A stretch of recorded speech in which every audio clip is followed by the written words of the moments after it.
Namah Krishna Yadubara Namah Yadubara. From the very beginning, in 1967, I was searching, and I found a leaflet blowing in the wind that looked like a letter, and I picked it up, and thinking I was going to read someone else's mail, and it was "Stay high, no more coming down" leaflet. Tune in, turn on, and drop out.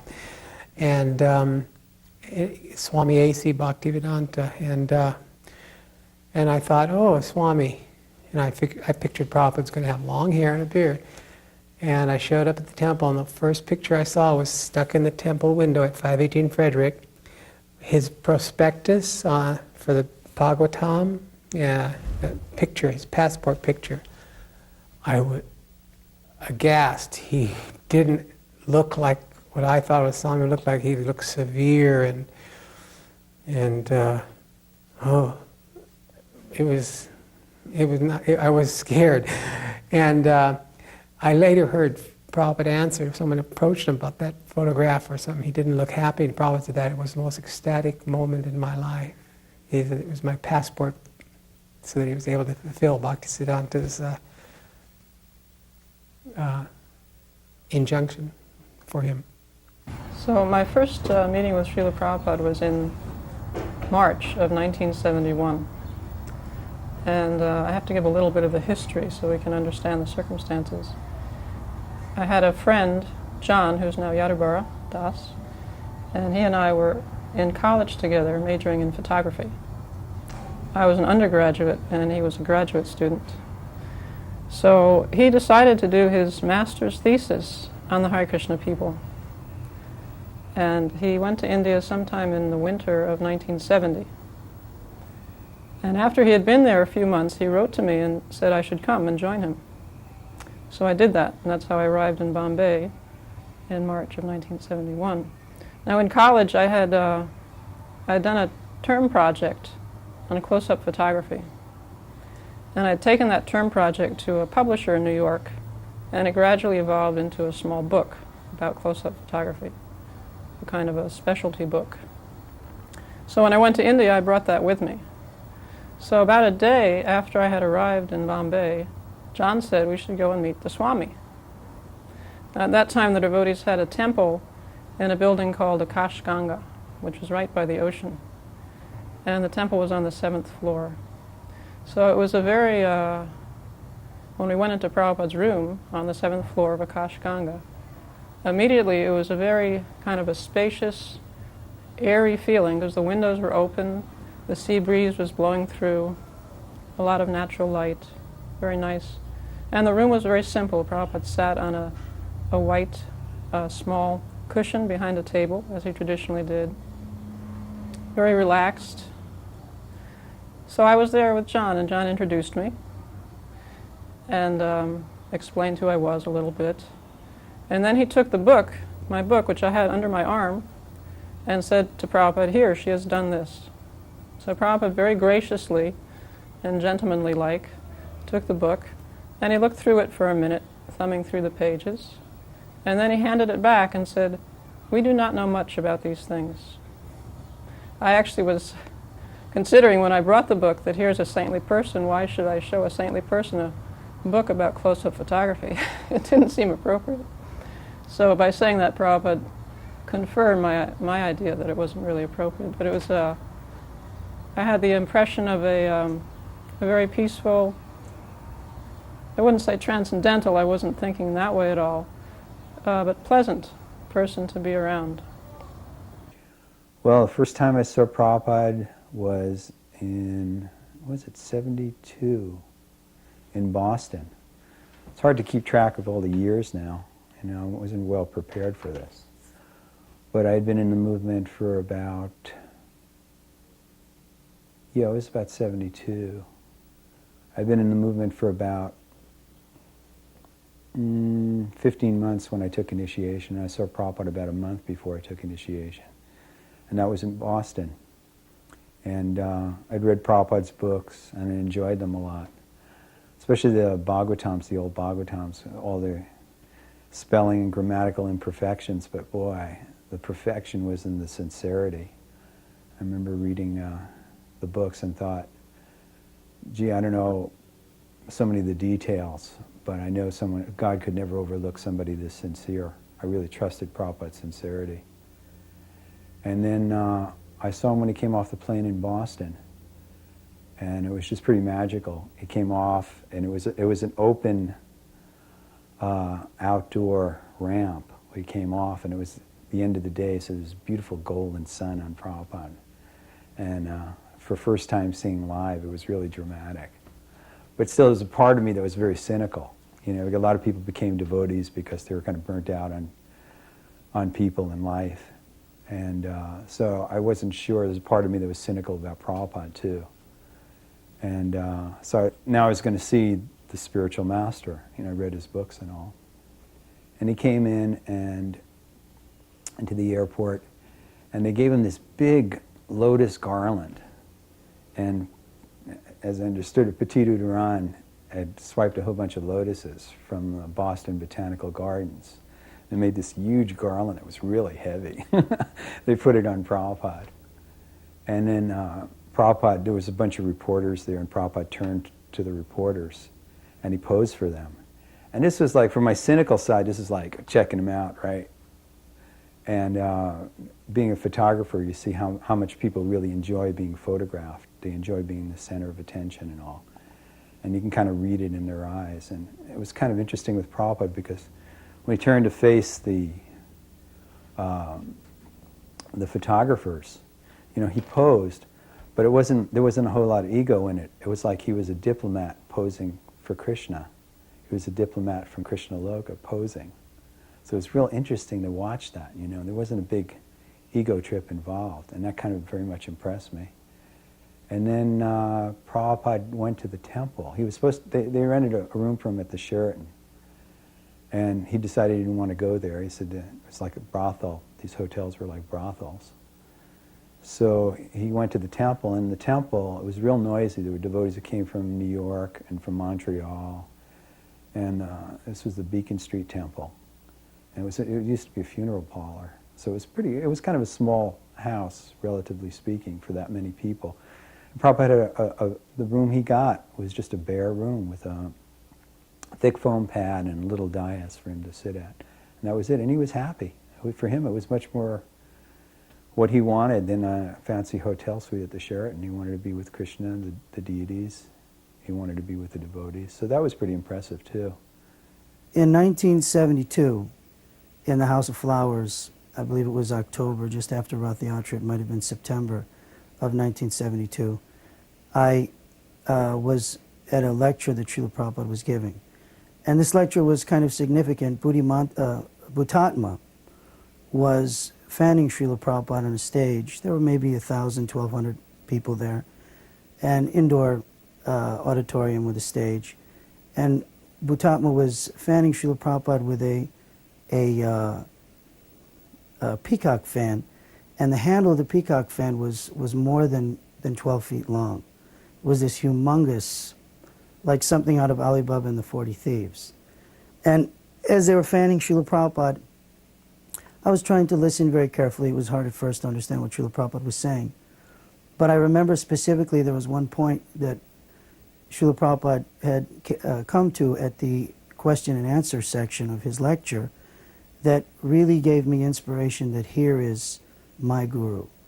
Because previously I was, like everyone else, looking for so many spiritual masters, going through TM and Autobiography of a Yogi and Bhargava Dasa and everything.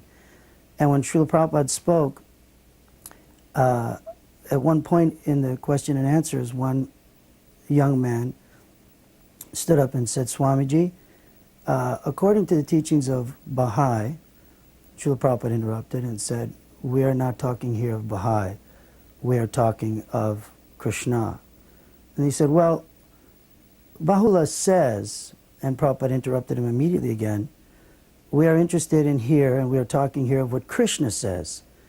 And then he said again, well, the Baha'i faith, and Prabhupada said, please sit down and be quiet. We are speaking only what Krishna says.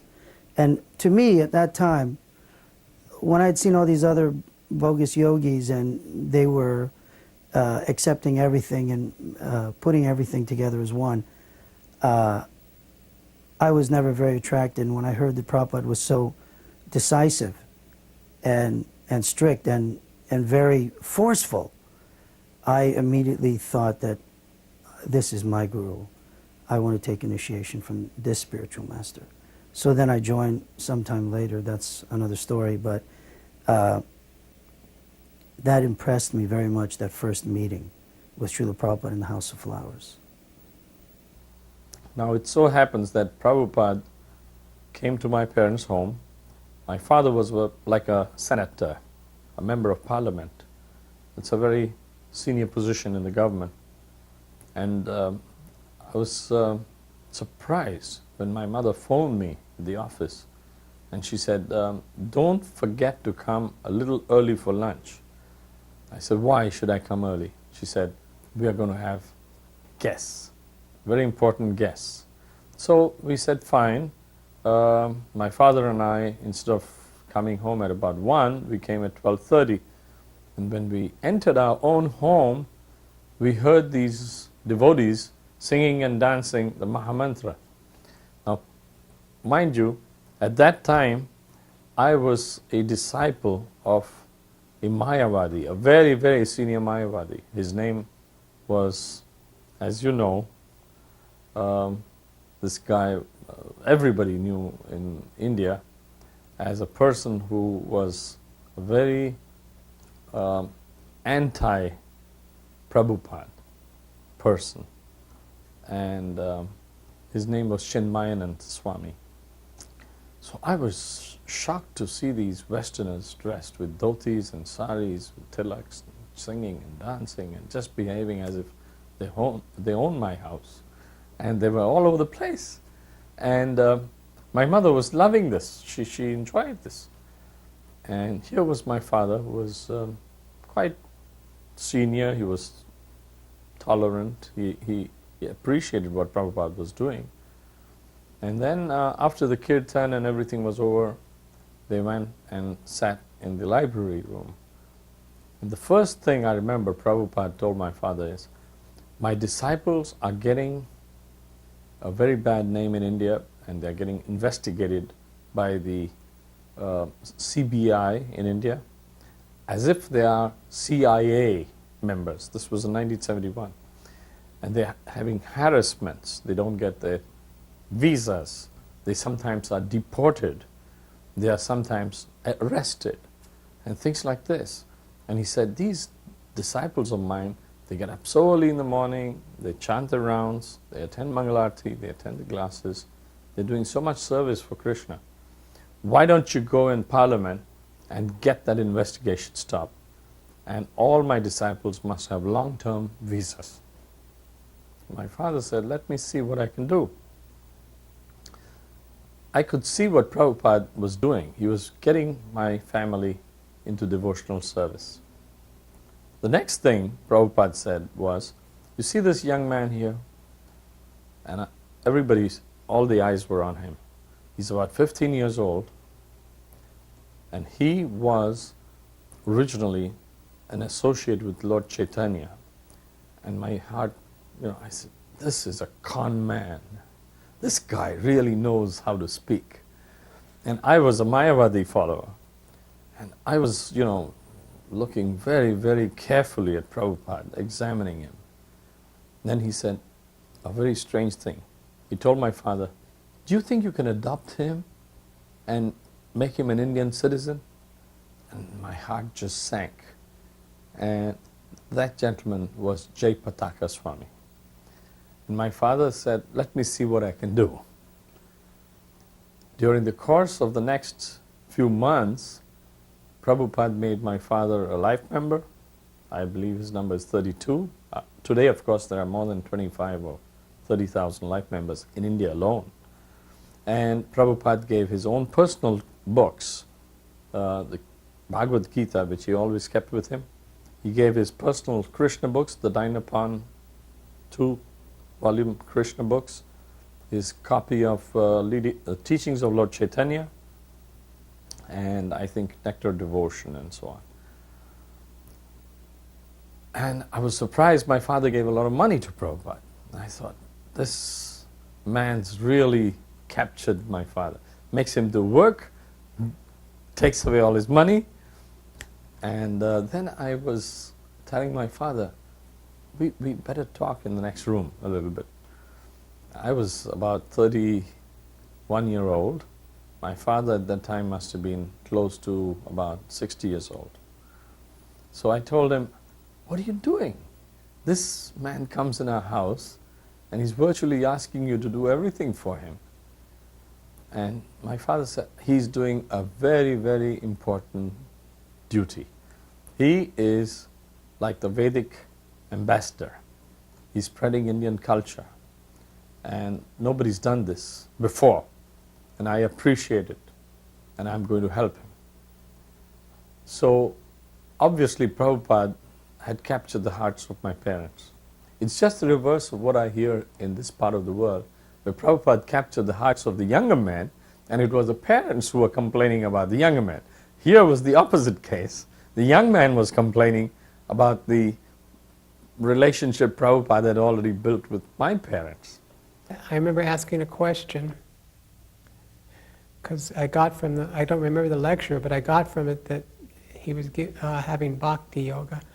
And so I wanted to know if one could practice hatha yoga. And he looked at me and he said, hatha yoga? He said, why? And he, you know, it was serious and severe, and I felt this small. And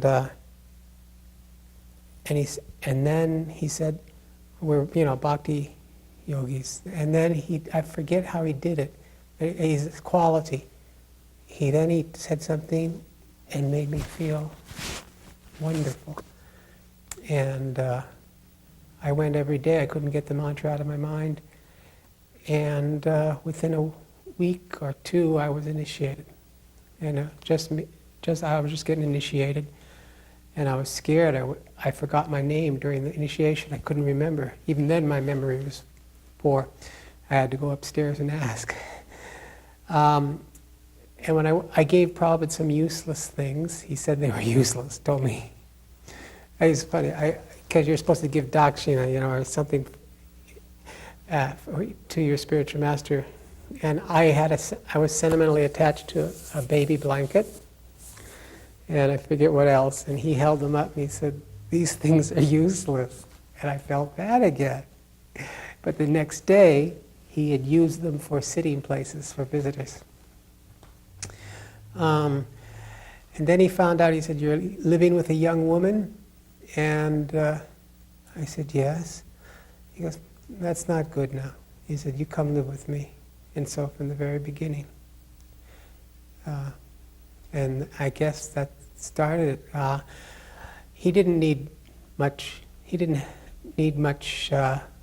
doing for in those days. As a matter of fact, he would cook, and devotees conveniently found a way to be in his room about lunchtime, because who was ever there, he gave one chapati with some sabji on it, and it was the most delicious foodstuffs we'd ever tasted.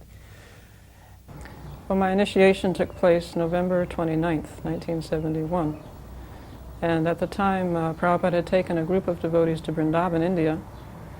And he had, before the initiation, he had personally given us a tour of the different holy places, which was truly wonderful. He took us to Brisana. At that point, he rode on the palanquin. The devotees carried on a palanquin around Brisana.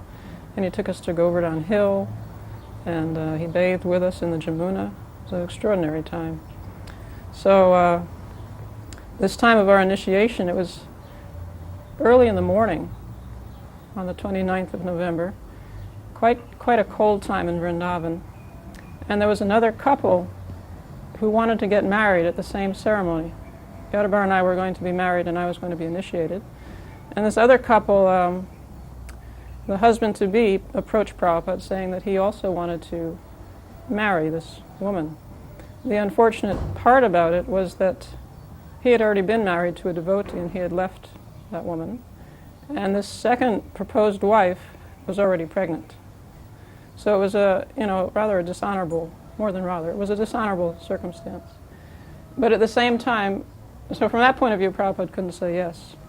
But from another point of view, he couldn't say no because the first wife was already gone. The second proposed wife was already pregnant. So how could he say no?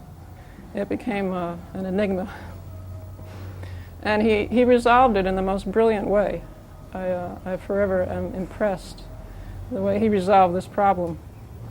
Guru Das was doing the ceremony, the actual fire sacrifice.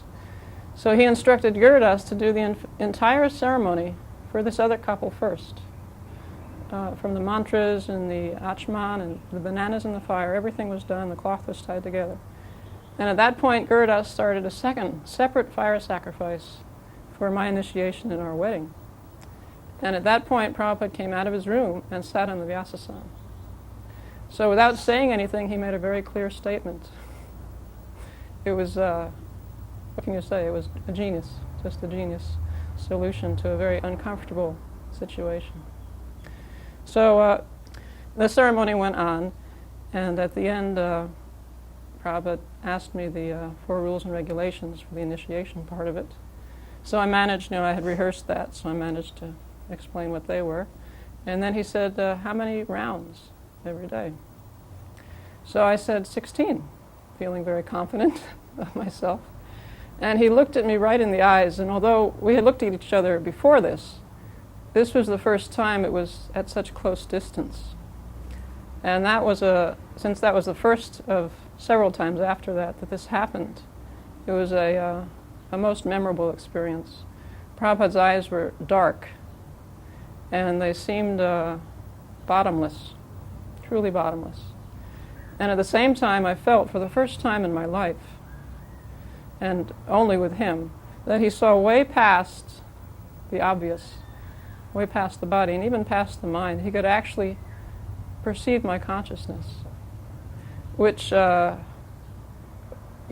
a little discomforting because my consciousness was far from what it should be, unfortunately. So you could say it was a penetrating look, but ordinarily, when you use the word penetrating, it connotes maybe critical or judgmental, but it was none of those things. It was a very kind, gentle look. And at that time, since it was the first time, I was quite surprised by how perceptive I felt he was. And in the future, when he used to look at me, my reaction would be that, first of all, that I was not where I should be in terms of my Krishna consciousness. But rather than being discouraged, I wanted to increase, to try to please him by my Krishna consciousness from his very perceptive look. So when I said 16, and he gave me that look, right, eye to eye at such close distance, and then he said, that is the minimum. 16 is the minimum. So now I just do the minimum. At least I do the minimum. But anyway. And then it was time for him to give me my name. I was the only initiate, so he hadn't bothered to think of a name. It was rather insignificant. So he asked Shamsundar, do we have a Vishaka? After a moment of thinking. So Shamsundar went to another room. Apparently they had some record of all the initiates. And he looked it up, and he came back and told Prabhupada, there is a Vishaka, but she's left. So Prabhupada turned to me and said, your name is Vishaka. When I first started photographing, I had Canon cameras, the single lens reflexes. So that has a little mirror slap. The mirror goes up when the picture is taken. So it makes kind of a loud noise. So Prabhupada asked me not to take pictures while he was speaking. So he said, no more cut while I'm speaking.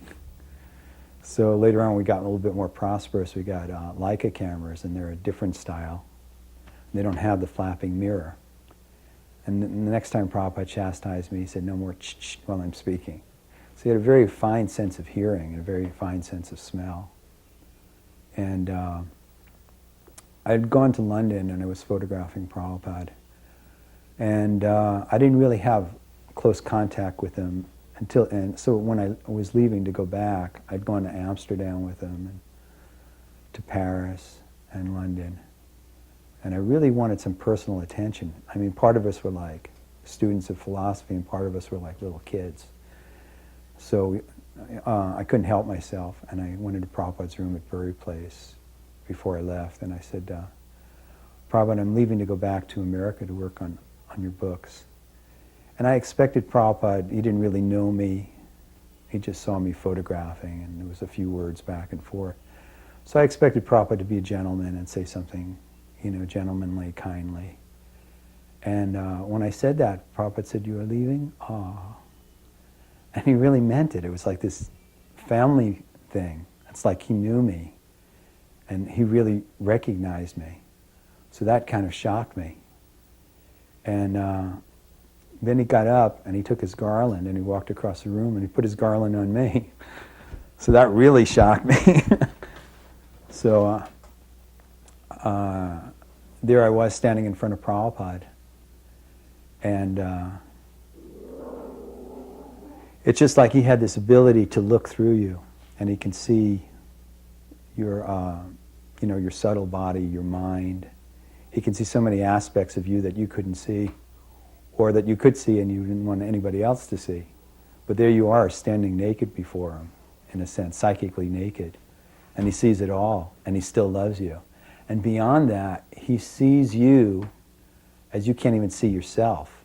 It's like a doctor or somebody coming in to an amnesiac's room, and they recognize them. But the patient themselves, the person with amnesia, doesn't even know themselves. So that was the kind of feeling I was getting. And he was seeing all the, I guess, the impurities in my own mind. And it was okay. He loved me beyond all this. He saw me not as my subtle mind and all, as my body, but he saw me on such a deep level. And he loved me, and it really touched me. At another time in 1976, Gopavendra Pal Prabhu had asked us to guard Srila Prabhupada's door in Vrindavan, which was a great honor to be able to guard Srila Prabhupada's door. At the same time, no one ever thought Srila Prabhupada would come out and say anything or have any conversation. We were rank and file devotees. No big guns, no one who was in a GBC meeting or made any decisions, especially at that time. Rank and file Prabhus. And so Srila Prabhupada was in his rooms in Vrindavan, and it was the time for all the devotees to go to the Fogel ashram for prasadam, 12:30, 1 o'clock. I was sitting on the porch. I didn't know what Prabhupada's rooms were like at that time. Neither did I know if any other servants were there. And all of a sudden there was a buzzer from inside the room. And I kept reading. It was the 7th canto of Srimad Bhagavatam. I thought, this is wonderful. I'm in Vrindavan. I'm reading the Bhagavatam. Prabhupada's in his room. He just rang the buzzer. Some servant from somewhere is going to go and take care of it. Everything's so wonderful in Vrindavan. And all of a sudden, within a few seconds, Srila Prabhupada was at the screen door, there in his quarters in Vrindavan. And I immediately stood up. I went to offer obeisances, and Prabhupada said, I am an old man, and I am ringing, and you are a young man, and I must come to you? And my heart, I looked at Prabhupada, I had no idea. I tried to explain, that I was new to this job. I had no idea what was the rooms. Prabhupada said, I am the spiritual master, and you are the disciple, and I must come to you? And again, I couldn't even say anything. I was struck. Prabhupada said, I am the master, and you are the servants, and there are 6 of you. I couldn't even understand what Prabhupada was talking about. There are 6 of us. And I must come to you? And then Prabhupada said, go get Pusta Krishna. So I knew Prabhupada went back in his room, and I knew adrenaline was flowing like anything. I had barely ever had any association with Srila Prabhupada face to face. And Srila Prabhupada was, this was one of the first encounters, and I had blown it major. So I immediately was ready to run to go get Pusta Krishna Maharaj at the Fogel ashram. But I realized that if I left my post as guard, that something could happen and I would be responsible. So I was waiting for some devotee to come by. One devotee came by. I yelled at him, please come quickly. We've got to get Pusta Krishna. Prabhupada needs him. And unfortunately, he said, no entiendo, Prabhu. He spoke only Spanish. At the time, I didn't speak too much Spanish. And the buzzer rang again.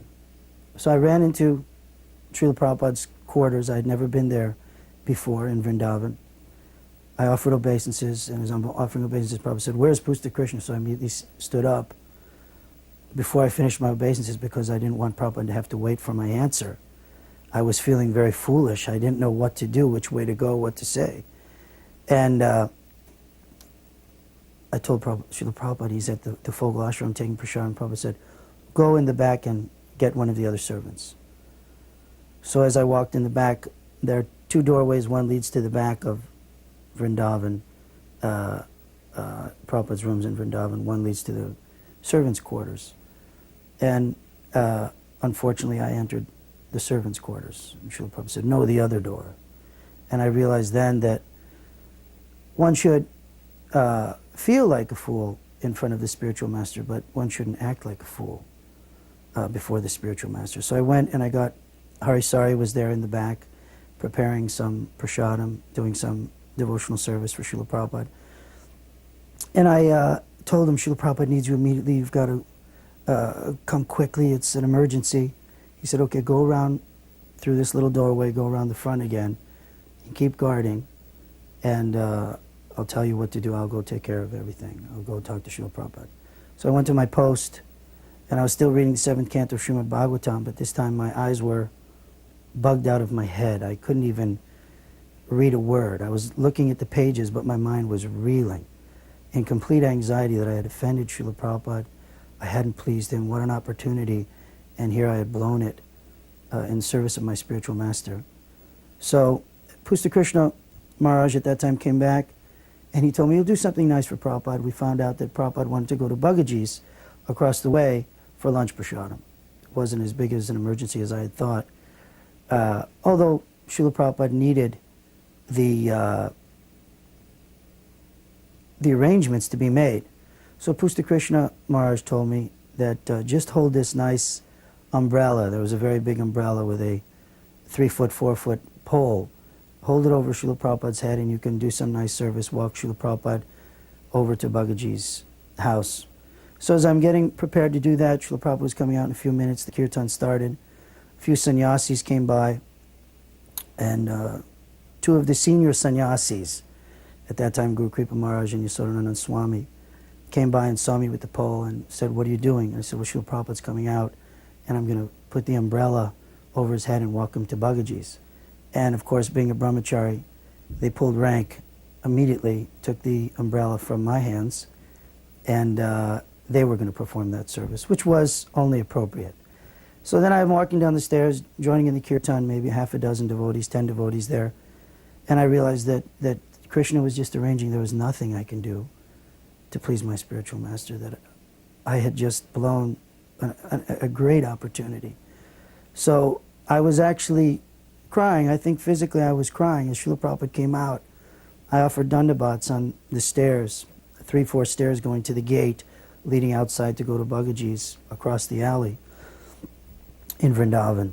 And as I'm offering obeisances, offering dandabats, Srila Prabhupada's coming down the stairs. I didn't even plan it. As I'm coming up, I was crying, my mind was reeling, that Prabhupada, please forgive me, I'm so sorry that I offended you or didn't know how to act properly. And as I stood up, hands folded, Srila Prabhupada looked over and said, Jai. To me. I knew it was to me. Prabhupada said, Jai. And I knew at that moment, all the anxiety, all the fear, all the tears were all washed away. I became completely joyous because I knew that Srila Prabhupada knew my heart. He knew my intentions and that he was forgiving me for whatever offense that I had committed. And then Srila Prabhupada went on to Bhagaji's, and I was in ecstasy for the rest of that day at least. But Prabhupada had a very soft corner for me, because I used to go and meet Prabhupada and argue with him. I'll tell you what happened. Prabhupada came and lived just exactly in the opposite building at Nepean Road leading to Warden Road. It's called the Seaface Park. And every day I could see Prabhupada because he was there. This was before the Juhu temple was built or even conceived. And my wife and I used to go there, and out of just respect, I would offer my obeisances and listen to Prabhupada. But I was more following the Mayavad philosophy. And I kept on arguing with Prabhupada. I asked Prabhupada, Prabhupada, look, after all, it's Brahman which is supreme, not Krishna. Brahman takes the form of Krishna, Rama, Narsingh, etc. That's the basic philosophy of Mayavad. And Prabhupada visibly used to get very, very annoyed. And he would put up with my nonsense initially. He would even give prasadam, he would give his association. But he would say, who has told you all these nonsense things? This is all rascaldom. And then I would say, my spiritual teacher is Chinmayananda Swami. Ah, that rascal, the biggest Mayavadi in the world today. Ask him, if he is Narayan, why is he getting old? Why his teeth is falling off? Why his hair is getting grey? Why is he not looking young like Narayan?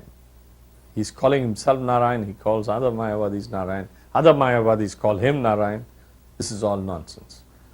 God is always God, he doesn't become God. We are always Jivatma, we'll always be Jivatma. We are parts and parcels of God, and the part and parcel can never be the same as the complete whole. And I was confused because Prabhupada's logic seemed quite clear.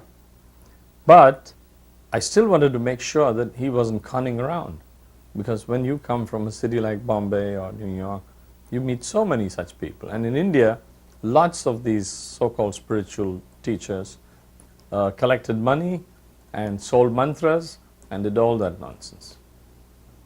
So then I would go back to Chinmayananda Swami and I would say, Swamiji, there's one question. Why do you get old? If you control Mother Nature, Mother Nature has the habit of making everything deteriorate. Why are you getting old? Can you not control that?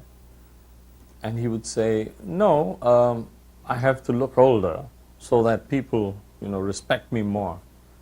So I would go back and tell Prabhupada that he has to look older because people will respect him more. Prabhupada would say, that is rascaldom. He can't, he can never, because Mother Nature is under Krishna's control and not under his control. He will always be controlled by nature. You go and tell him that. So I'd go back and I would tell him that. And Prabhupada would usually quote some of the verses from Bhagavad Gita, And like Lord Krishna says, Sarva Bhuteshu Aham Brajabit Pita, I am the seed-giving father. And he can't be the seed-giving father of everybody. So slowly, over a period of 7 years, I tried to find fault or inconsistency in Prabhupada's books, teachings, tape recordings, etc. I couldn't find a single inconsistency or untruthfulness. There was no duplicity, which is very, very common in people who are doing some sort of variations of religion. But Prabhupada was sticking to the original teachings of Lord Chaitanya, the original teachings of Lord Krishna. It was unique. And eventually it was the point on which Prabhupada asked me, go and ask Chinmayananda Swami to come and argue with me and we can have a debate. So on what point shall we arrange this debate? I asked Prabhupada.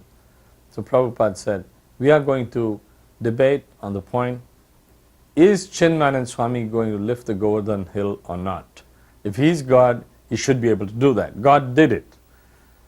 And if he knows what's in my mind and everybody's mind, then he's God, he's Paramatma. But if he only knows the restricted thing about his own body, that too to some extent, not fully, He's just another human being who's trying to cheat God, and he's trying to cheat everyone else. I went and told Chinmayan Swami, are you prepared to have this debate? We can arrange this debate. It'll once and for all resolve this awful doubt I have now as to which of you two are the real spiritual master, as you say in America, who's the real McCoy. And so it was that Chinmayan Swami refused to attend this debate. And I asked Chinmayan Swami, can you please tell me whether you can know what's in the minds of everyone? Because God says, Paramatma, I am in everyone. So He knows what's going on. Can you do that? For instance, do you know what, I'll sit down now and I'll do some thinking, something different. Would you be able to write down what I'm thinking about? And he says, no, I can't, I'm not a mind reader. I said, no, we are not talking about reading minds. I'm talking about if you are really at a so-called elevated level where you are one with God, then you should know that. It's somewhat like, you plugged yourself into a computer which has all the memory of so many facts, and you should be able to retrieve that, information. So I asked him that, and he just couldn't do it. And then I surrendered to Prabhupada. I became his driver. I guess in one of his lectures I got that that marriages, men and women remain separate, or the ideal is to be brahmachari. And I said, well, if the marriages are arranged, I said, how do you learn to come to love a woman before you get married? And he said, love. He said, love is for Krishna. And he walked to the window and looked down on the street, and he said, you want a woman? Pick one. And I said, no, Srila Prabhupada. And after the initial meeting, John and I had this idea. We were very young and idealistic. So we had an idea that we would do a photo essay about a quaint Indian village and make a cultural presentation that people could appreciate traditional life in India. So we thought this was a wonderful idea. We were beside ourselves with our own brilliance. But the problem was, of course, in India there are thousands upon thousands of villages. And we had no idea which one would be the most suitable for a story like that, a photo essay. So John said, well, Srila Prabhupada's from India, and he's traveled extensively. We should ask him where to go. So we went that morning back to Akash Ganga, and again into Srila Prabhupada's room, and John presented to him our idea. So Prabhupada looked at us. I'm sure we were flushed with the fervence and of our idea and the enthusiasm that comes with such a young age. And he said, wherever you go, they will simply cheat you and steal your cameras. So from our body language, we must have been crestfallen. We didn't say anything. And there was quite a pregnant pause. And he looked at us. And then he said, best that you go to Vrindavan and do your photo essay in Vrindavan. So some months later we did that. Not right away, but maybe 4 or 5 months later. We actually did that. And probably the most remarkable thing about that pastime with Srila Prabhupada is that Srila Prabhupada had only seen me twice, and he knew nothing about me. And unfortunately, I came from an atheistic background. My parents were atheists, and until I went to the temple in New York, about a year or so before I met Srila Prabhupada, I had never been in any church or temple or any sort of religion, not even to see the stained glass. That's how bad it was. So, by his instruction to go to Vrindavan, now looking back on that decades later, there was nothing more appropriate he could have said to me, because that month that we spent in Vrindavan was truly transformational for me. I would wander the streets, and everywhere you go, of course, there are temples, and even beyond the temples was the piety and the spirituality of the residents of Vrindavan. Everyone's saying Jai Radhe and has devotion foremost in their lives. So what can you say? That instruction of Prabhupada could not have been more appropriate. I said, Prabhupada, I said, sometimes I fight with my god brothers. Is that bad? He said, no, not necessarily. And then I asked Prabhupada, I said, Prabhupada, sometimes I have problems and the spiritual master isn't there and it's too detailed for the scriptures. And I said, well, what should I do? And he said, if you chant Hare Krishna very nicely, he said, all the answers will come from within.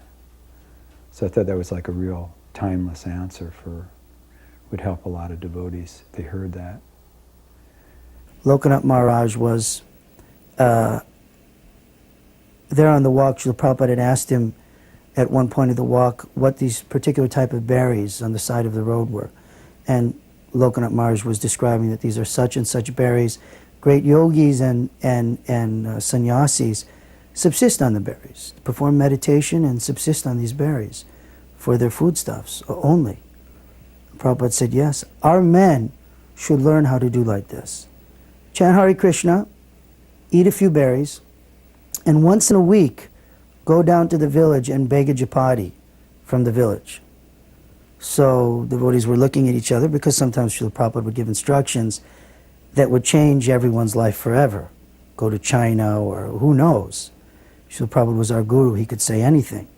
So immediately a few of the GBC men, maybe some of the householders, said, Prabhupada, we have to preach, we have to go back and perform our activities. Prabhupada said, no, you should learn to be able to do like this. Chant Hare Krishna, eat few berries, sit in the forest, and once in a week go down to the village and beg some chapati. And devotees everyone was very silent. They thought, my God, we may have to do this.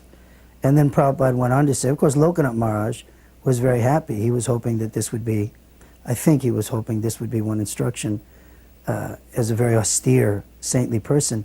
Prabhupada then said, this is sadhu. This is saintly. We should be able to do like this. This is the life of a sadhu. So that was kind of a significant little pastime with Lokanath Maharaj and Prabhupada. In Bombay on one occasion, I've forgotten the life member's name, a very well-to-do and notable person came to see Prabhupada during massage and brought an expert masseur. And Prabhupada let him try massage on him. I watched, and the man's hands were incredible, and Prabhupada's body was just being better than a machine. It was just the hands, and Prabhupada said, that's all right. And then I took over, and he said, I would rather my disciples. He goes, well, then we could send, and he referring to me, we'll send him to the school and he can learn. And Prabhupada said, there's no necessity. I don't know if he told it directly to the life member, but after the life member left, he said to me, there's no necessity. Yes, he did say to the life member, I want the love of my disciples. And so that's what the massage helped, but it was mostly the love that we had in our hands, not the technique. So now Calcutta Temple in those times had many problems. Among them, for instance, the temple was not very clean, kind of reflected the city of Calcutta, and the prasadam was substandard, and perhaps because of these problems and being out of their own culture, the Western devotees fought amongst themselves quite regularly. The way the temple was designed in those days, to go from the office to the prasadam area, which was on the porch, you had to actually walk through the temple room. So I have memories of the GBC and the temple president walking through the temple room arguing with each other about something. This was just an idea of the atmosphere in the temple. There was also tension between the men and the women. There was even one sannyasi who enjoyed leading, but he was very particular about how the various instruments were played. And if he didn't like the way an instrument was being played, he would walk up to the devotee playing it and say, give me that thing, and take it away from the person. So I was thinking during this time, I don't need this in my life. I have other things to do. I should really, just go on with life, get a life, as they say. But the thing that kept me was the mantra, not the Maha Mantra, but the mantra was Prabhupada is coming. Prabhupada is coming. You can't leave now. He'll be here very soon. So I was hanging on by a very thin thread. And Prabhupada did come in October. And that was extraordinary. He immediately saw the situation. And he had an istagosti. So everyone in the temple came to his room. When I go into that room now, it's the office of the temple president, but I still remember where I sat and where Prabhupada sat. And he gave the most wonderful talk. It was the first time, although I'd heard Prabhupada lecture, I'd never been to an istagosti and I'd never been so affected by someone's talk as I was by this. It was never taped and I didn't take notes. But basically he was talking about tolerance and patience and transcending problems. And at one point I remember specifically he gave the example of his own life. That when he came to New York, he was staying with someone who kept meat in their refrigerator. And the way he said the word meat with such disgust, I realized for the first time how austere that must have been for him, a person of such caliber. So when I left at the end of that, I actually felt lighter walking out of that room on that occasion. It was a transformation in my consciousness. We were going to interview Prabhupada, and he was going not interview, but he was going to speak on what a spiritual master is supposed to be. So he was sitting on the lawn and in the manor, and Yadubara was filming, and I was a sound man because Vishaka was away on a preaching engagement. And it was right near a little airport, so every time Prabhupada would stop, because the planes would go over, Yadubara would stop it. Prabhupada would begin, and this happened a few times. And then Prabhupada looks at me, and he goes, "Your machine is useless, and so are you." So I was devastated. And actually, we never finished it. I think Prabhupada lost interest in it because of all the stopping. But still, I was kind of devastated that Prabhupada was so intense, even though he was so tiny. We were so emotional over him. We had such love for Prabhupada, nobody really wanted to displease him. They all felt this great love coming from him, that he really cared about us spiritually. So we didn't want to displease him, and Prabhupada set such high goals for us. And so, excuse me. So it was about a year went by, and I finally got to get to be with Prabhupada again in Mayapur. And I said, "Prabhupada, last year you said I was useless." And Prabhupada said, "Well, you're not useless." He said, "Everybody has some use."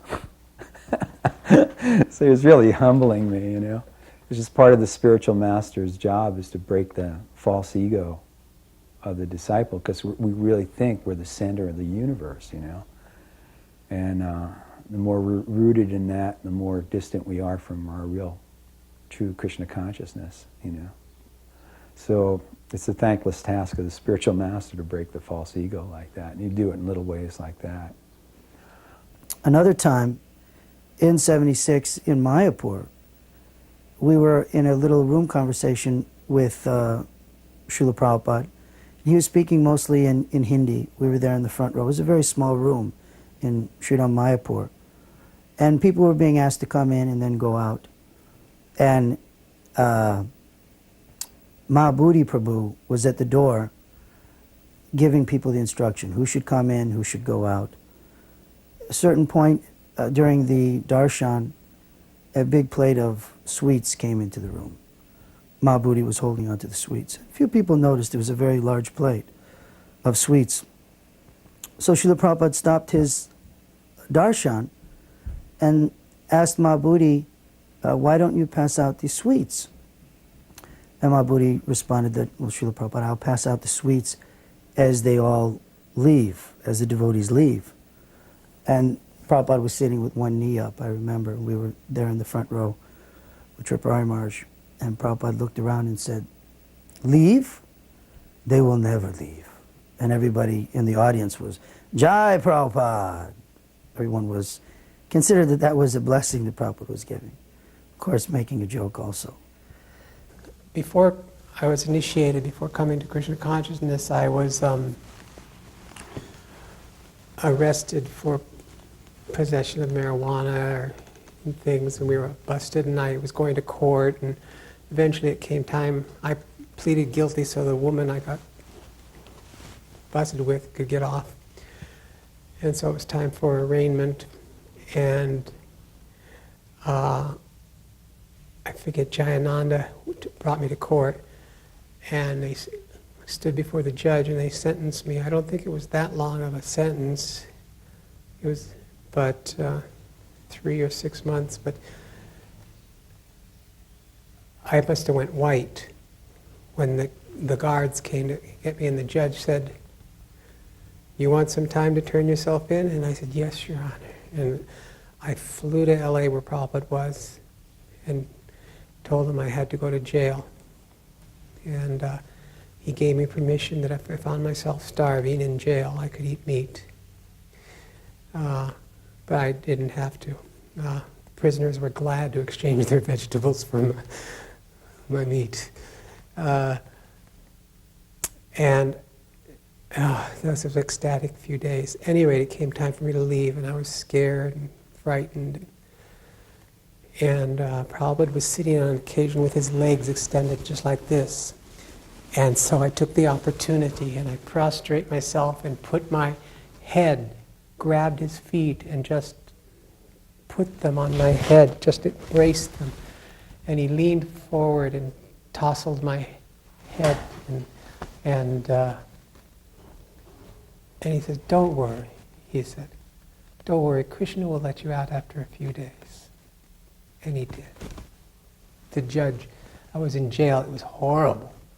Oh, I had called the jail ahead of time, told them that I was a devotee and that I wanted my religious rights and so on. So they made everyone take everything off, but they let me keep my neck beads because I quoted the warden of the jail that I had permission, and the minute they left me alone. But as I walked by the barber shops, they saw my Sika, and they snapped their scissors, and they put you in the shower and delouse you, and big prisoners came up, and I was so scared.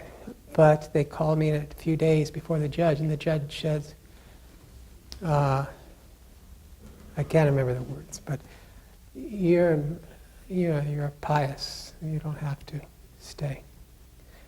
And just like Prabhupada said, his compassion actually manifested by, he asked Krishna to intercede on my behalf. I remember another time we were walking in Paris, and Prabhupada turned. He got ahead of the devotees a little bit, and he turned and he said, "I want you to all to become Krishna-conscious philosophers and defeat these rascal philosophers and scientists." He said it very seriously. And I remember we got back to Bury Place maybe a week or so later. And I was in the room with Prabhupada. Kulashekar, this is very, very charming. Kulashekar is a real nice devotee, very outgoing Leonian.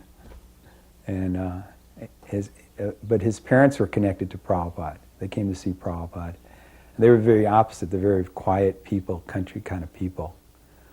And Kula had been taking 8mm films of Prabhupada, and he was going to show Prabhupada the films, and he went to get his parents, and we were all going to sit in the room and watch the film together. So when he went out, I remember I looked at Prabhupada and I said, "Prabhupada, these materialistic scientists and philosophers, they're so strongly entrenched. How will they ever change them?" I don't even know how I got the nerve to ask a question like that, but Krishna sometimes does things like that. And Prabhupada looked at me and he said, "Whether they change, whether they do not change, still I will go on with my propaganda work." So you could kind of almost feel the earth shake when he said it. You know, it was so powerful. His determination was just incredible. As I said, the conditions were not good, so John and I were not feeling comfortable living in the temple there. So at one point, we were together in Prabhupada's room, and John said to Prabhupada, referring to the conditions, perhaps we should live outside and just come to the temple, and in that way we could avoid the problems. So Prabhupada said, yes, you can do that, there is no problem. But even though there's so many problems, still it is better here. So in Calcutta especially that's true, but I think almost that could be said in any temple, in any city. In 1976 in New Vrindavan, we were fortunate to be in a darshan with Srila Prabhupada. It was the darshans during when Prabhupada was lecturing on the Bhavan Journal, which became the book Civilization and Transcendence. Prabhupada was there were questions from the Bhavan Journal, and Srila Prabhupada was giving the answers outdoors at one householder's place in New Vrindavan, summer of 1976. And during this time, Srila Prabhupada had been lecturing the devotees that they should know the books like a lawyer knows his law books. We should study the books very carefully. And at that time, I believe, 76 summer, it was still 7th canto had just come out. Devotees didn't know most of those verses from the Prahlad pastimes. So Srila Prabhupada came to a point in the lecture where he was giving some discussion on the teachings of Prahlad. And he said, so go find that verse. I think it was maybe Naivodvijay Paraduratya Vaitaranyas, which was new to devotees at that time. 7th canto had just come out. Some verse that was new to devotees. So the sannyasis were feverishly going through the books, Drishtadyumna Maharaj, Kirtananda Swami, because they knew the days previous Srila Prabhupada had become a little bit disturbed when the devotees couldn't find the verses properly, and had given that quote, learn the books like a lawyer knows his law books. So devotees were feverishly looking through the book. They couldn't find it. Maybe 3-4 minutes. Many devotees were here to witness this. I know Naikatma was with us and many devotees. I think it's even Harisari told this story in his diary. Srila Prabhupada then asked, we were all very amazed, give me the book. They gave Srila Prabhupada the book. He opened the book very nonchalantly and handed it to one of his servants and said, read. And then they read the exact verse that Srila Prabhupada had quoted. And devotees were amazed. Prabhupada didn't, the place was not marked. Prabhupada simply took the book, opened it, it was right there. Devotees in amazement at this transcendental magic, at Srila Prabhupada's abilities. In unison, everyone was, Jai Prabhupada. And I remember Prabhupada put his head back and Acha. It was a very, Prabhupada was smiling and put his head back, yes. We were all extremely amazed. Still, it's amazing story. I think Nitai asked a question. It's kind of cloudy in my head now, the circumstances, but he asked Prabhupada about, preaching. And Prabhupada explained to him, I'm kind of paraphrasing, so many years, that you find that little spark of interest that somebody has in Krishna, and that you feed that spark, help that spark grow. So, it's personalism. He's teaching personalism. You deal with each person as an individual and their personal experiences and try to bring them into deeper levels, but knowing where they start, respecting where they are. So that was kind of a nice answer. There was a time on Willard Street in San Francisco where he was trying to translate, but there was some noise in the apartment, and he wanted it stopped. And we could hear, there was no noise. It wasn't the outside traffic, it was too late. It was quiet. And we stopped. The few of us devotees stopped and tried to hear the noise. And he said, you don't hear it. We said, no. And we looked everywhere for dripping faucets. We looked, listening to pipes, and we couldn't find it. And then there was a hallway heater. And I looked in and I got down and I saw the pilot light, going like this. And I turned the gas completely off. And Prabhupada from the room said, "That's it." So he was very sensitive. And when he heard the doors slam, he said he made reference to that, to breaking his heart. It broke his heart to hear the doors slam.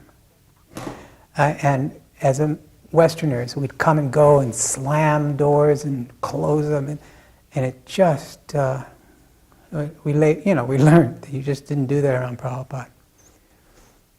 The devotees again traveled to Jaipur, and we were hosted at the various Gaudiya mouths in Jaipur.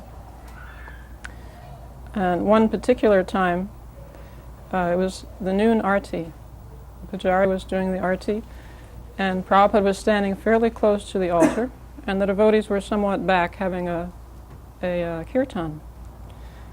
So I was photographing Prabhupada at that time, and I noticed that he was looking around trying to catch someone's attention. The devotees were absorbed in the kirtan, so they didn't notice him, so he just caught my eye. So he called me over like this, and I went, since the kirtan was loud, I had to put my ear right next to his mouth to hear him. So he said, "Do you have any rupees?"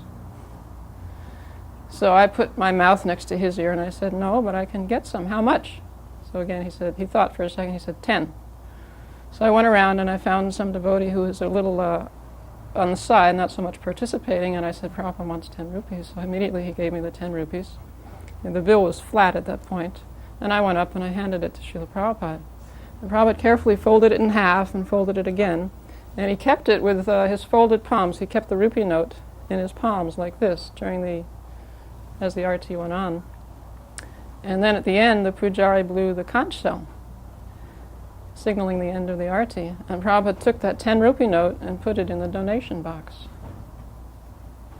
So then I remembered after that I had read that when you come before Radha Krishna, you should make some offering. And Prabhupada was observing that etiquette at that point.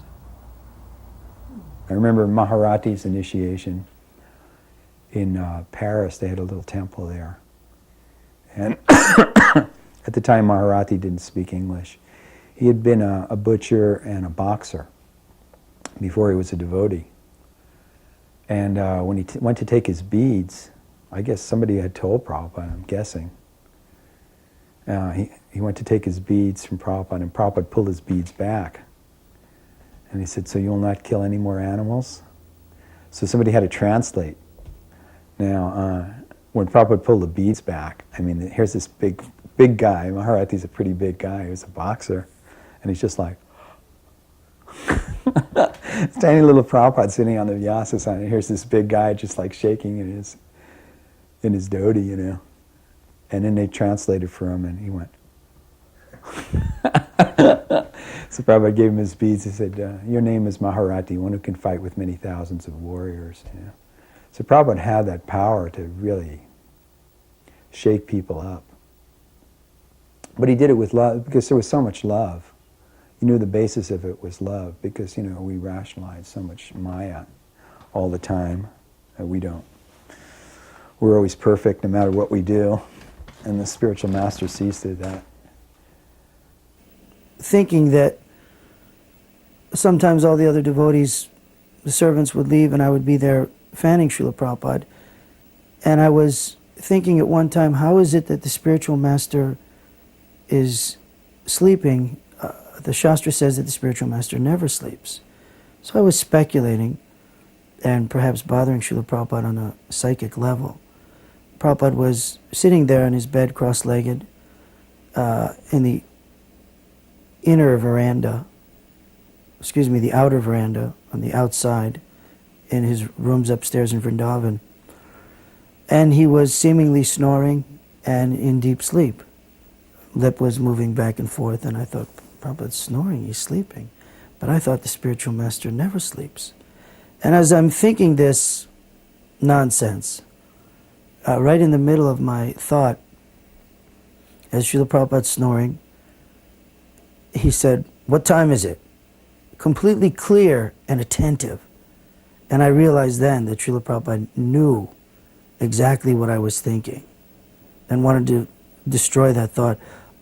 8:33 Srila Prabhupada. And immediately in my mind I just, Hare Krishna, Hare Krishna, Krishna Krishna, Hare Hare. I realized I shouldn't think anything in front of my spiritual master except Krishna conscious thoughts, love and devotion, and the Maha Mantra, chanting of Hare Krishna. We were helping him take a bath, and he went unconscious. And we were in the bath, and we were, beside ourselves, and we picked him up, and he came conscious, and Srila Prabhupada, you were unconscious? He goes, "No, I was not unconscious," he said. And then he began recollecting stories, he goes, of America. He had such appreciation and thankfulness for the American spirit, and that I saw some tears come. And then he looked and he said, "Do not think I'm crying over," I forget how he said it, but material idea.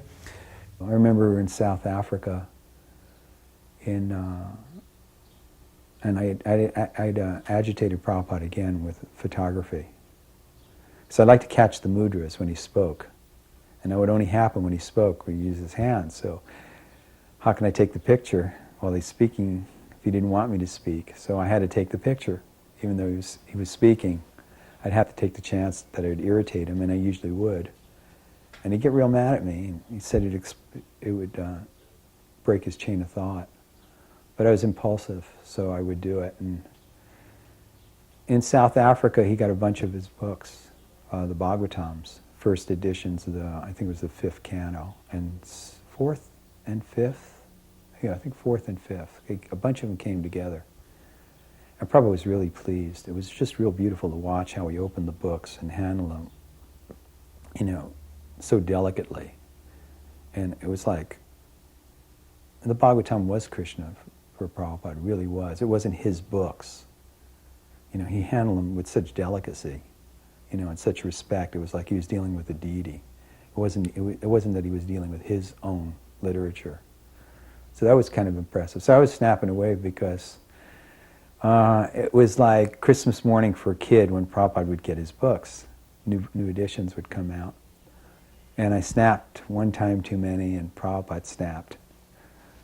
And he got on my case, and I sat down next to Prabhupada. I said, "Prabhupada, I'm such a fool." He said, "If you're a fool, then go away. That is my order." So a lot of us were so emotional towards Prabhupada that I really took it heavily. And I walked out of the room, and then I thought somebody asked whether I should go to this speaking engagement with Prabhupada, which was at Wits University in South Africa, in Joburg, Johannesburg. It was a very prestigious speaking engagement. And I thought Prabhupada said no. So I put down my camera and my flash, and I just walked out of the temple. And I was really feeling devastated. And it was kind of crazy, and I look back at it now, but I was so emotional. I was thinking, should I commit suicide? Please, displease Prabhupada. Should I go to, the Sangam at Prayag and commit suicide there? Should I exile myself and just stay here for the rest of my life and do some humble service? So my mind is going back and forth like that. I know it sounds funny. And I walked for about 4 hours, from about 6 till about 10 o'clock.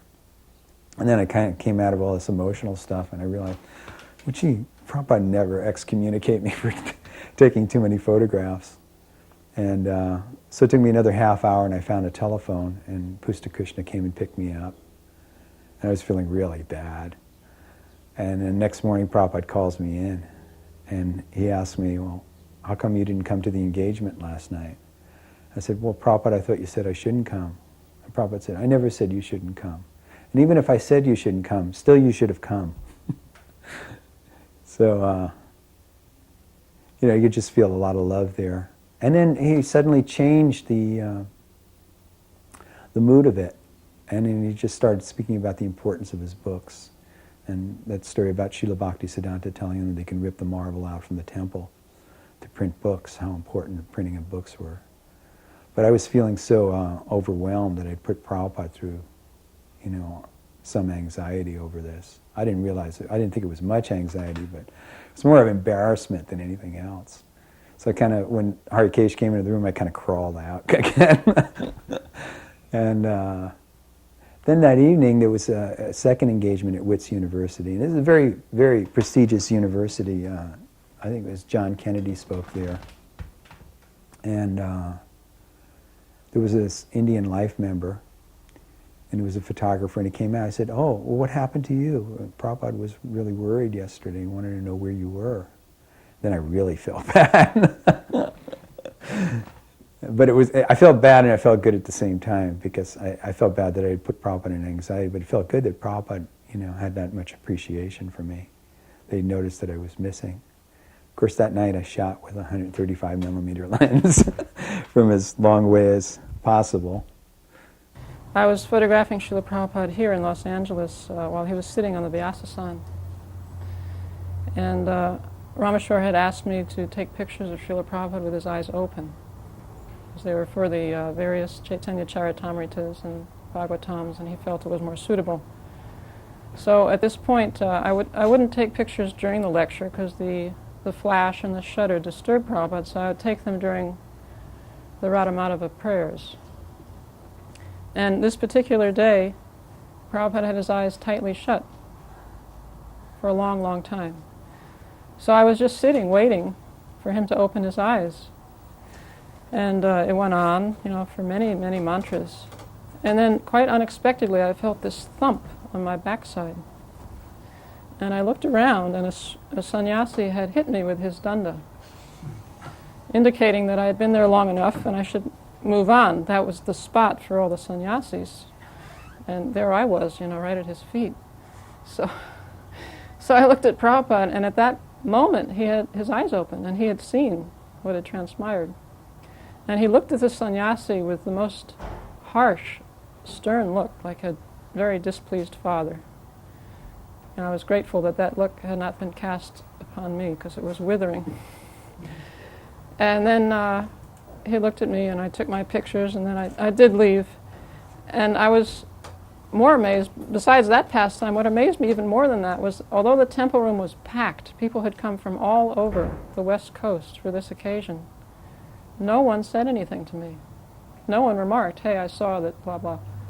It was mystical that had happened in a room full of devotees, hundreds of devotees, and no one had seen it. It was between the three of us. I was getting ready, and as he was taking, he called me, Upendra, and I said, "Yes, Srila Prabhupada." And he said, "Reach in my pocket and take out the money there." And I reached in, and there were $20, $10, two $10 bills. And he said, "Give one." No, he said, "Give one to your son." And I'm not sure if he said, I had a daughter too at the time, and he gave the other one to your daughter. I said, "Srila Prabhupada, I cannot take from my spiritual master." He goes, "I am not their spiritual master, I am your spiritual master, and I'm telling you, give that to your children." And then later in Laguna Beach, my son wandered in, and he called them over. He loved children, just loved them. And I think gave him some coins. I remember in Bombay, Prabhupada was speaking with an Indian gentleman, and it was myself and the Indian gentleman and Prabhupada in the room. And Prabhupada mentioned that he had a son that was mentally retarded. And I never heard of that before. And he said to him when he was, I guess, about 14, I can't remember the exact age, he just wandered off one day. And they never saw him again. So that was kind of an insight, Prabhupada knew well the suffering of the material world, And I kind of never forgot that. And I've told other people who have special children, that Prabhupada had a special child. I I didn't usually tell him that part, that he just walked off. But it was kind of interesting. You know, Prabhupada had really felt the brunt of the world. We did write one letter. I was a Sankirtan devotee, so in those days we were told, don't bother Srila Prabhupada, he's busy translating, he's busy traveling, just any questions that you have, any problems, go to your local GBC, talk to the sannyasis. So in 1974, after we were already initiated, we were doing Sankirtan in Spokane at the Spokane World's Fair I think it was April of 1974. And there were many Sankirtan devotees that were there doing the book distribution there. So the temple president had written one letter to Srila Prabhupada inviting him to come and speak at the World's Fair. And then we had written a letter from the Sankirtan side giving Srila Prabhupada the information of how many books were being distributed and how the Sankirtan was going there at that time. This was the only letter we really ever wrote to Srila Prabhupada. And Srila Prabhupada responded in a letter a few weeks later in 1974, April of 74, that to the questions of the temple president, the invitation of the temple president, he responded that if you simply distribute my books, distribute prasadam, and have Harinam, it will be as good as my personally being there. And then from our letter, it was a response that we've never forgotten, a response that we were waiting to hear some kind of instruction like this, direct instruction. Prabhupada had said in that letter that I'm very keen on the distribution of my books, and I'm ever indebted to all of you for your untiring efforts to see that every man and woman in the United States gets a book.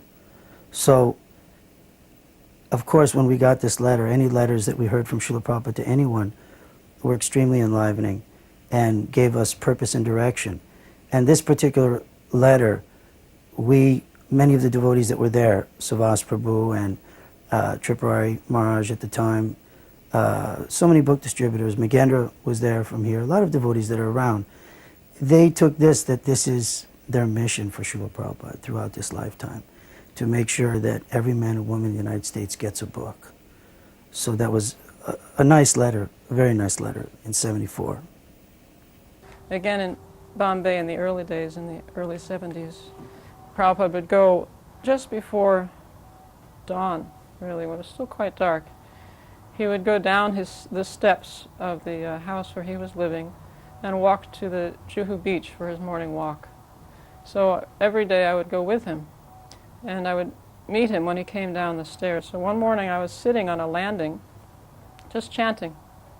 And I didn't hear, it was dark, I couldn't see very well, and I didn't hear Prabhupada coming. He came very softly.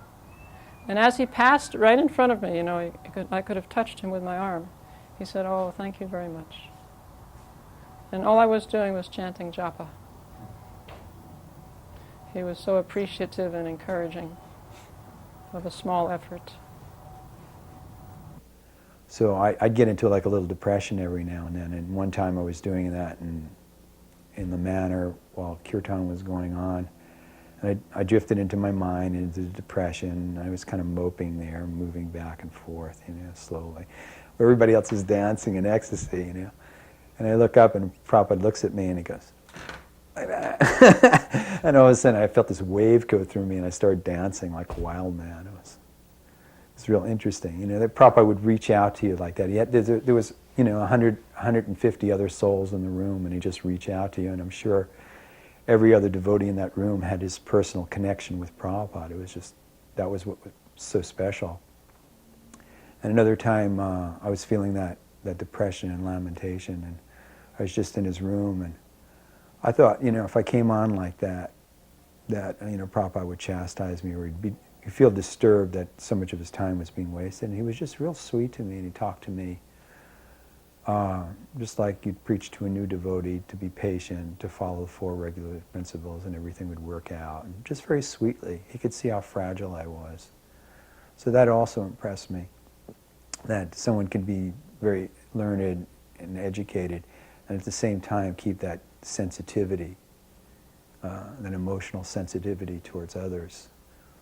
I once spoke to him about, can you speak anything on this tape? About masturbation. And I was so ashamed. And so I talked to Prabhupada. And instead of being chastised or looking disgusted at me, he said, we are all accustomed to such nasty habits. But his way of saying it made it small, and why trouble, you know? I remember him asking Gargamuni, do you have sex desire? And instead of saying no, he said yes. And Prabhupada said, what do you do? He goes, I tolerate it. And Prabhupada said, yes, just tolerate. So I believe that one Mataji had asked Srila Prabhupada a question about the women being very aggressive. Of course, I think this came up in a letter also, but I believe that this came up at that time also. And Srila Prabhupada responded that, yes, we should, for the Matajis, he was giving instruction, we can be a lion on the chase and a lamb at home. At that same time, Srila Prabhupada was shown a very famous cartoon that was in the Chicago Sun-Times, I believe, that summer. We had just received it. It had just come out, as a matter of fact. And I believe Jayatirtha gave the cartoon, showed the cartoon to Srila Prabhupada. And in the first frame of the cartoon, it showed a devotee approaching a traveler, a passenger, at the airport or in some spot. The second frame showed the passenger, you know, denying the book, not wanting to take it. In the third frame of the cartoon, there was the scuffle, pow, bam, kaboom. In the next frame, it showed the Bhagavatam, the book, in the traveler's neck, down the traveler's neck, and the devotee walking away, I believe, counting some money. So we were fearful that Srila Prabhupada would find this offensive and would be upset with our zealousness in distributing by seeing this caricature of the devotee's distribution. But on the contrary, Srila Prabhupada laughed and seemed to be amused and pleased with the cartoon. So this is, again, a morning walk in Bombay. And a woman life member was taking a small group of us so Prabhupada could walk in a pleasant area. And after the walk, we all piled back in the car, and it happens very often in India, practically every time. Some beggars came to the car, a woman carrying a small child, and she had other children with her, you know, very much in need of assistance. And she was begging from Srila Prabhupada. So Srila Prabhupada took some paisa and put it in the hands of all these different children and the woman. And, you know, I had read Bhagavad Gita and Charity and the Mode of Ignorance and all that. So I thought, I had the audacity to ask Srila Prabhupada, why are we giving money to beggars? And Srila Prabhupada didn't say anything.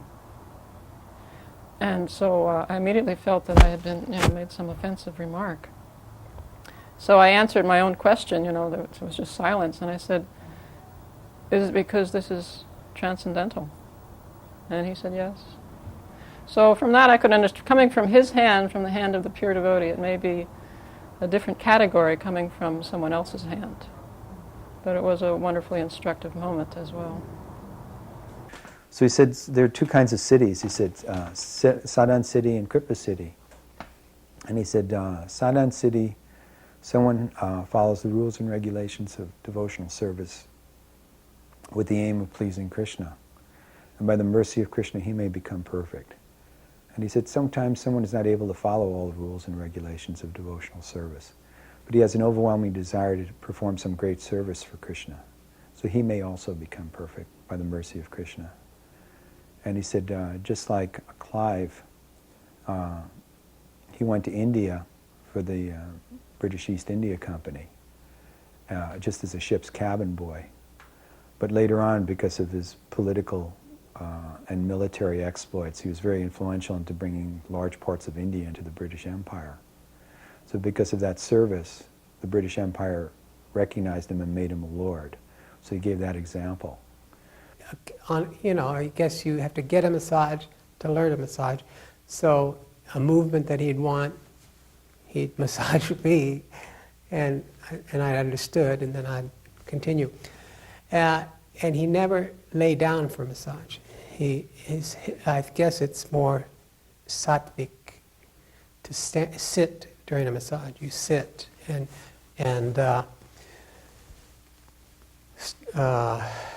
start with the feet and work up, stomach and then back, and arms and then back, and the head finally. The head took the longest, and it was the easiest too. It took a lot of energy. Prabhupada could take a strong massage. And I think massage and walking started ardently after his first illness or heart attack in New York. And he could outwalk some of us on the beach. We'd get tuckered out, and he'd keep on going. In Bombay one time, and Nathji was massaging Prabhupada up on the roof. And I don't know, should I mention names? Or should the names be... I probably shouldn't mention names, because they're my godbrothers. And anyway, there were two GBCs, and they always had this kind of conflict, ego conflict. And one came to see Prabhupada because he'd gotten something on the other. And he was really coming in there, and he was really gloating, I got him. And Prabhupada was getting massaged, and he told him what it was. And then Prabhupada got real upset. And he said, I give him a little, I give him a little power, and they go, do this, do this, do this. And he said, no. He said, first you get them to love you. He said, then they'll do whatever you want. And so it was a real interesting insight into how Prabhupada thought. And then just after that, I think that's when I had just come to India. I'm trying to remember the chronology. But I was kind of looking for something to do. And I asked Prabhupada. And Prabhupada got really angry at me. It was just after this whole thing. And he said, what do you think I am, a question and answer machine, answering questions all day long? He said, read my books. All the answers are in my books. So again, I had to crawl off the roof. I was devastated by Prabhupada. And the tide that was downstairs, and he was laughing. Prabhupada had just blasted me, But, I was kind of upset because I didn't expect something like that. But, when I look back in retrospect, Prabhupada was really affected by all this politics. As much as we are affected by the politics, it really hurt his heart, too. He just couldn't be there on one level for everybody, and he was trying to train up his disciples. And when they'd screw up in bad ways, I actually think it took years off of Prabhupada's life. I mean, you can say it's speculative. But he did care. What could he do? There were so many disciples. At some point, Prabhupada would spend many hours looking for suitable land for our temple in Juhu. And he was living at the home of a life member, Kartikeya Mahadevya, a very wonderful person with his family. And he gave Srila Prabhupada all facility. And in the evenings, Prabhupada would lecture in his home. And occasionally guests would come, besides the regular devotees, guests would come.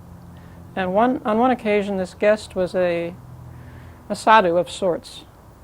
At least he presented himself as a sadhu.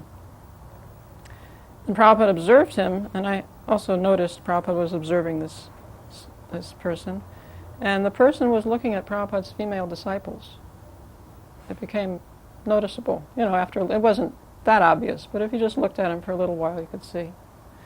So in the course of his lecture, Prabhupada recited the verse by King Kulashekar that after I've been engaged in chanting these names of Krishna, when I think of sex life, my face turns and I spit on the thought. He said that in Sanskrit. And he asked the sadhu, what is the meaning of this? And the sadhu, he said some other meaning. He didn't say, he was thinking of another shloka. he didn't give the translation for that shloka. And Prabhupada said, no, no. And he gave the proper translation. And to me, again, this was Prabhupada's gentlemanly way of making a clear point and helping this person. A man named Ghosh came to see Prabhupada. He was the chief minister of Bengal. Taran Kanti Ghosh was his name. And I think it was his grandfather's, or his great-grandfather, was a real famous writer in India. He was a good friend of Bhaktivinoda Thakur, and he wrote a beautiful book on Lord Chaitanya, Lord Gauranga, or Salvation for All, some plays about Lord Chaitanya, and his style of writing was exquisite, exquisite. I mean, you're reading this, you don't think this is some Bengali writing it, some Indian, you're thinking this is some writer. You know, it's totally masterful with his expressions and his way with words and descriptions. Anyway, his grandson or great-grandson had become the chief minister of Bengal. He was a booster of Prabhupada. He loved Prabhupada. He came to see Prabhupada, and he was praising Prabhupada. He'd been to Bhagavan Rajneesh's ashram, and he told Prabhupada, he said, "You're the only one preaching the real Dharma of India." And then even these big people have problems, you know, and he opens up to Prabhupada his problem. And then he was running for office, and he was complaining to Prabhupada that there were so many political parties. And Prabhupada just looked at him and said, "Democracy is no good." And then he said, and then Taran Kanti Ghosh was kind of like stunned. And then he said, that's when he said, "Oh, well, they're just because there's so many political parties." And Prabhupada said, "No, democracy is no good." So it kind of stunned him. He didn't know what to say, you know, because the spiritual master has to speak the truth, and Prabhupada was kind of a, you know, a spiritual royalist. He felt, you know, democracy creates power politics, which is like a very inefficient form of government. So he was very straightforward with him. When Taran Kanti Ghosh couldn't do anything, you know, it's just like, here's somebody speaking the truth. You know, it's just like not open to debate when Prabhupada would say something like that, because it was so right on, you know. And then afterwards, he went and sat down next to Prabhupada, and he put his head on Prabhupada's lap, and Prabhupada was rubbing his head like a little kid, and he was just there just enjoying getting his head rubbed, you know. He was this big, powerful guy, you know, the equivalent of the governor of the state of West Bengal, you know. And he was just enjoying Prabhupada's rubbing his head like a kid. When they would read the letters to Srila Prabhupada, there were a few letters that were very outstanding. I remember one letter that they had read, we had the fortune of being there, when they would read the letters to Srila Prabhupada. And one letter they were discussing of the preaching activities of Srila Prabhupada's disciples in Yugoslavia. And they had given description of how the people would leave with their, would be given prasad, harinam, and books, and as they would leave with their hands full of books, their stomachs full of prasadam, and their purses emptied. And Srila Prabhupada responded, "This was my program. Hands full, stomachs full, and purses emptied." Prabhupada said, "That's my program."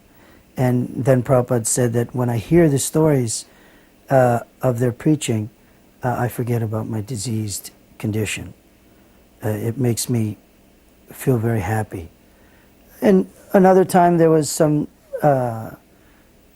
different achievements that were taking place, a restaurant that had been opened in South Africa, another activity that was going on, and Srila Prabhupada said, "When I hear of the achievements of my disciples, my chest swells with pride for them."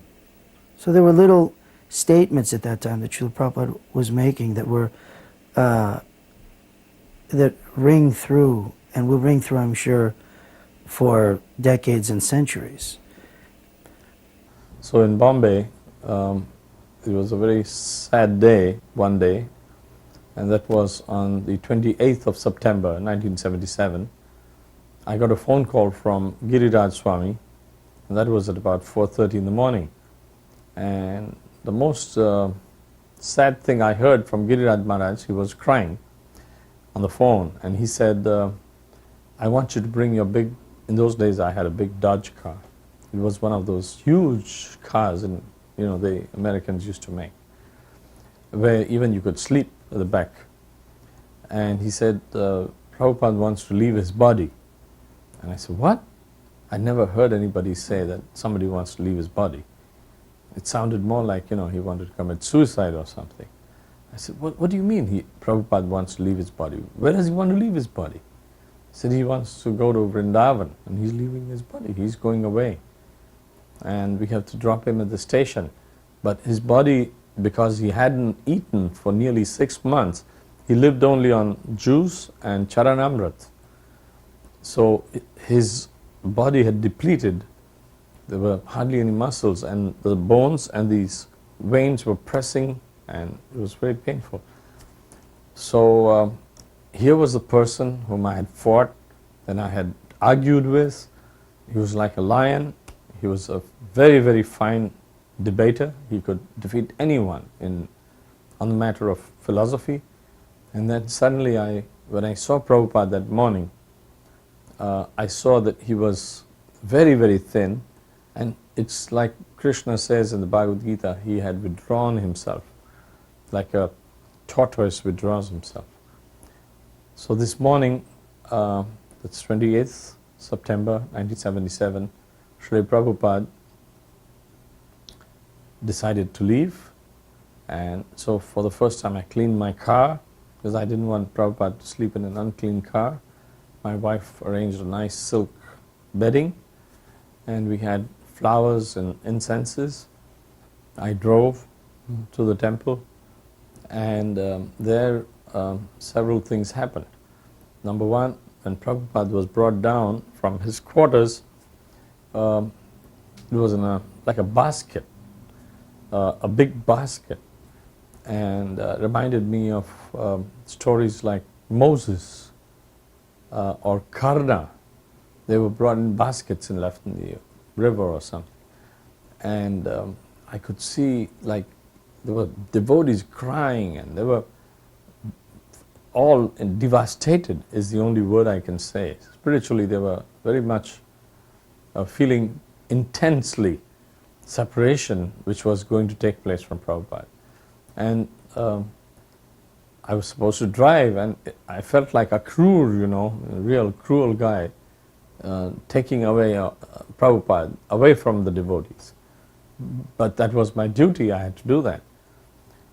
So I was in the front, driving. Next to me was Brahmananda Swami, he was quite big. And next to him was Tamal Krishna Swami, who was Prabhupada's last secretary. And finally it was Giriraj Maharaj. 4 of us, it was such a huge big car, 4 people could sit in the front. There were no bucket seats in those days. And there was, steering and the stick shift up in the steering wheel. And Prabhupada was resting at the back fully, and Upendra was his last servant.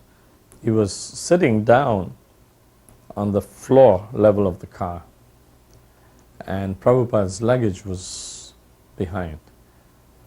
And Tamal Krishna Maharaj, like a school teacher, told me, drive very slowly.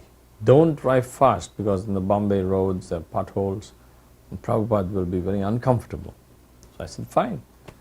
So I just asked them, we are going to Bombay Central Station, and which train are we going to catch? Prabhupada's taking the Mathura Express. He was supposed to go to Vrindavan.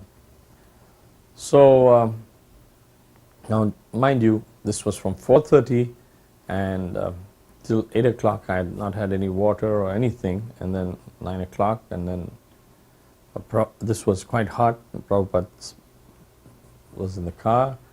We were driving very slowly. Upendra from the back told me, Prabhupada wants you to drive faster.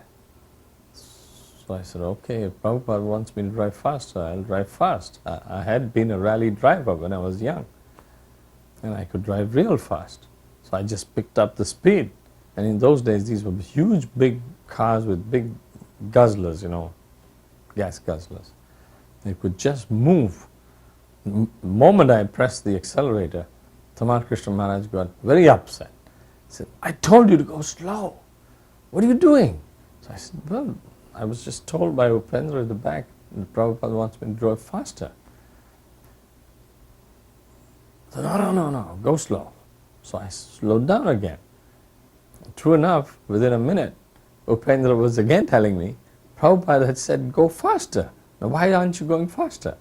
Now I was getting, so I said, the real person I have to serve is Prabhupada, let me drive faster. And I said to Tamal Krishna Maharaj, you sort this out with Upendra and allow me to drive. So we reached, what we thought was, we reached too early to the Bombay Central Station. So myself and Ram Tulsi, another devotee there, we went to the station master to get the wheelchair for Prabhupada, to transport him from my car to the railway in his special cabin.